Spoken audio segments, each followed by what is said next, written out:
কেমন পাবলি। সেদিন এক জায়গায় বয়ানে বইয়া তাকওয়ার বয়ান করতেছি। তাকওয়া কি? যে গুনাহ থেকে পবিত্র থাকা, যে গুনাহ করে না তার নাম মুত্তাকি। বলতেছি ঘুরে টুইরা 5 মিনিট বুঝাইয়া কইলাম, যে গুনাহ করে না এবং গুনাহ হয়ে গেলে তওবা করতেও দেরি করে না, সে কি? সবাই বলবে কি? মুত্তাকি।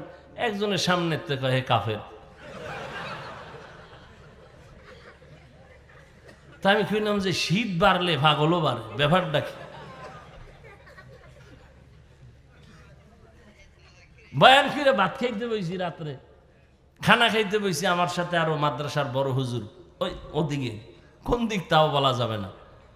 এখন খানা খাইতে গোস্ত নিয়েছি, তো আমি তো খাইতেছি আমার লাইন মতো, হুজুরের দিছে মুরব্বী মানুষ, জিগাইতেছে ভাই এটা কি দেশি না ফার্ম? কয় আলহামদুলিল্লাহ। আরে ভাই দেশি না ফার্ম? কয় আলহামদুলিল্লাহ। হুজুর যতবার জিগে হে আলহামদুলিল্লাহ। এরম মগা।